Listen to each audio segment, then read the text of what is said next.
আল্লাহর জিকিরের মাধ্যমে জোরে করেন সুবহানাল্লাহ। আপনারা বলেন তো এই জিকির কোন জিকির? এই জিকির হচ্ছে ইন্না নাহনু নাযালনা যিকরা ওয়া ইন্না লাহু লাহাফিজুন।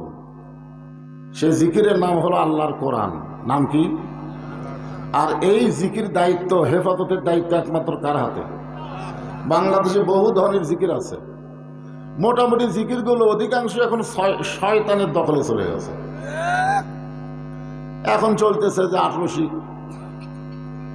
শুরু হয়ে গেছে। আমার দয়াল বাবার দরবারেতে কেউ ফিরে না খালি হাতে। আপনার বলেন এটা জিকির? এটা হলো জিকিরের নামে আল্লাহর সঙ্গে ফাজলামি করা। জিকির কিরকম? আমার দয়ার আল্লাহর দরবারেতে কেউ ফিরে না খালি হাতে। আল্লাহ আল্লাহ আল্লাহ আল্লাহ। বাবার জাগাত আল্লাহ ঢুকার লাগবে। ওরা বলতেছে দয়াল বাবা। দয়াল বাবা না দয়াল আল্লাহ? আল্লাহ। আর হুর জাগাত কি ঢুকার লাগবে? জাগাত কি? আল্লাহ আল্লাহ।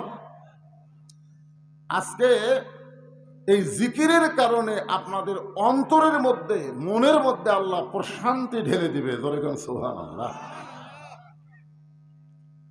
শারীরিক এবং মানসিক শান্তি পাওয়ার নিয়তে যারা আজকের এই জান্নাতের বাগানে বসেছেন, আল্লাহ বসার তৌফিক দিয়েছেন, আপনারা খুশি না বেজার? তাহলে জবান খুলে, এই পিছনে যারা দাঁড়ায় আছেন বসেন, বসেন, বসেন। দাঁড়ায় থাকার কোনো সুযোগ নেই, বসেন। না আগে আসা লাগবে না, পিছনে জায়গা আছে। কিসের জায়গা হচ্ছে না? হ্যাঁ, জায়গা দিবে করে, অসুবিধা কি? আপনার তো মোটামুটি চাপেই বসেছেন নাকি? যদি কারো সামনে ফাঁকা থাকে। 18 কোটি মানুষের দেশ হলো বাংলাদেশ। এত ছোট দেশ, বিশ্ব মানচিত্রে দেখাই যায় একটা আঙ্গুল রাখলে আর বাংলাদেশ নাই। তারই মধ্যে 18 কোটি মুসলমান মানুষ। এরপরেও রোহিঙ্গারা ঢুকেছে, আবার সৈন্যগুলোও ঢুকতেছে। যেরকম ঠিক কিনা? তাহলে যারা এখানে আসতেছে এরা কি রোহিঙ্গা? এরা হামাকেরি ভাই। ওদের জায়গা দেওয়ার জন্য একটু চেপে চেপে শীতের রাত আল্লাহর রাস্তে বসে। তাহলে সকলে জবান খুলে বলেন রব্বানা লাকাল হামদ